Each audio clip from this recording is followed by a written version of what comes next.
भारत की राजनीति में यूं तो युवाओं को आगे लाने की बात काफ़ी समय से हो रही है और कुछ केवल लोग हैं जो बात ही करते हैं और कुछ लोग हैं जो इसको अंजाम भी देते हैं। एक ऐसे ही युवा जिन्होंने न केवल खेतों को नज़दीक से देखा है, सैनिक स्कूल में भी पढ़ा है, विदेशों में भी पढ़ा है, यहाँ की परिस्थितियों को भी देखा है, यहाँ के सामाजिक रिश्तों को न केवल देखते हैं, निभाना भी जानते हैं। और उनके पिता ने न केवल उनको युवाओं को आगे लाने के लिए किसी मकान भर पे एक नेम प्लेट लगाने की जिम्मेदारी नहीं दी है, बल्कि उसको ठीक ठाक करने की जिम्मेदारी भी दी है। ऐसे ही युवा जिनको आज पूरा भारत आशा भरी निगाहों से देख रहा है, अखिलेश यादव हमारे साथ हैं। वो आज आगरा एक पार्टी के कार्यकर्ता को देखने के लिए, वो अस्पताल में भर्ती है, उसे देखने के लिए यहाँ आए। इसी बीच हमने उनका समय लिया है। अखिलेश जी, आपका डीजे केबिन पे स्वागत है। बहुत बहुत धन्यवाद आपका। अखिलेश जी, ये आज जो बातचीत चल रही है युवाओं को आगे लाने की पूरे देश में, लोग, आपको क्या लगता है, कहीं केवल बातें ही हो रही हैं या लोग वाकई में आगे आ रहे हैं? देखिए, जहाँ तक युवा राजनीति का और युवाओं का भागीदारी का और लोकसभा में युवाओं की गिनती का, ये पहली लोकसभा होगी जिसमें सबसे ज़्यादा युवा सांसद भी हैं और बड़े बड़े परिवार से जुड़े लोग भी हैं। और ये सबसे बड़ी सच्चाई ये है कि हर युवा किसी न किसी विचारधारा से बंधा है। कांग्रेस पार्टी से भी युवा लोग जीत करके आए हैं, बीजेपी से भी जीत करके आए हैं, समाजवादी पार्टी में भी हालांकि काफ़ी युवा हैं, और भी जितने दल हैं सभी दलों में गिनती गिनाई जा सकती है जहाँ युवा है। और जब युवा इतने राजनीति में हैं, लोकसभा में हैं, तो बहुत सारे जो देश के युवा हैं उनकी निगाह भी उनकी तरफ है और वो उम्मीद करते हैं कि उनके समस्याओं का, उनके सवालों को, उनकी परेशानियों को, उनकी निराशा दूर करने का काम ये युवा करेंगे। और हमें भरोसा है क्योंकि लगातार हम लोग काम करते आए हैं और काम किया भी है। हम लोगों का सौभाग्य ये है कि विपक्ष में रह करके हम लोग काम कर रहे हैं। आज हम सत्ता में नहीं है, विपक्ष में हम लोग युवाओं की बातों को आगे रख रहे हैं। पढ़ाई कैसे हो, इलाज कैसे मिले, नौकरी मिलेगी कि नहीं मिलेगी, सस्ती पढ़ाई होगी कि नहीं होगी।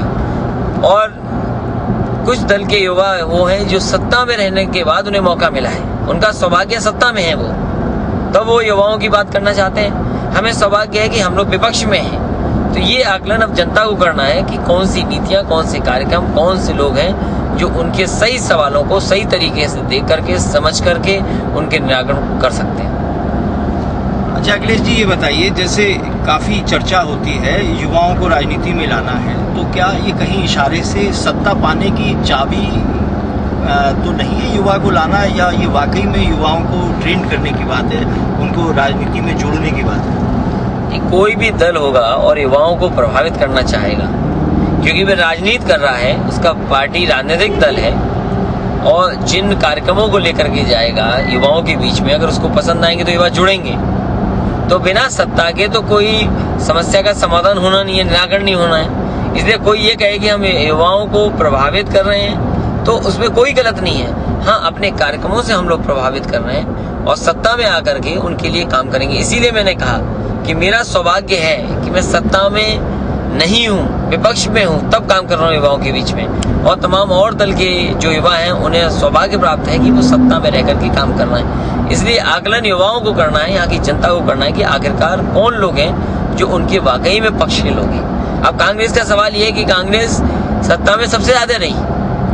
आज जो बेरोजगार नौजवान है उसी की सरकार की गलत नीतियों की वजह से, और केवल बेरोजगार नौजवानों की संख्या नहीं बढ़ रही आज देश में।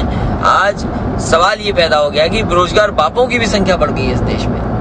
तो इतनी बड़ी संख्या जो बेरोजगार नौजवानों की, बेरोजगार बाप की कहीं नहीं होगी जितनी हमारे देश में है। आखिरकार इन सवालों का किसने पैदा किया है, इन समस्याओं को किसने पैदा किया है, इन परेशानियों को पैदा किसने किया है? ये है, कहीं भी अगर आप देखेंगे, जमीन की हकीकत देखेंगे तो आकलन करेंगे तो आपको कहीं ना कहीं कांग्रेस की गलत नीतियां ही इनमें मिलेंगी।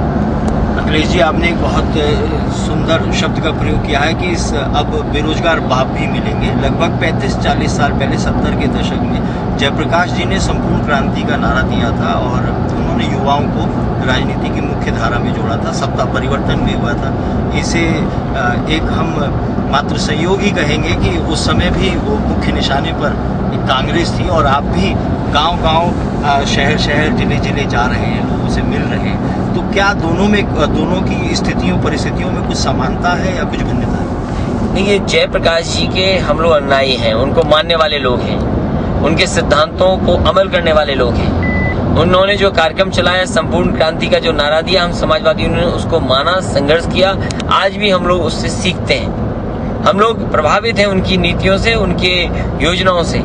हमारी कोशिश होगी कि नौजवानों को जोड़ें, नौजवानों को सत्ता मिले और कहीं न कहीं जो समाजवादी आंदोलन जयप्रकाश जी ने, लोहिया जी ने, चंद्रशेखर जी ने जो शुरू किया था, उसको आगे बढ़ाने का काम हम लोग करें।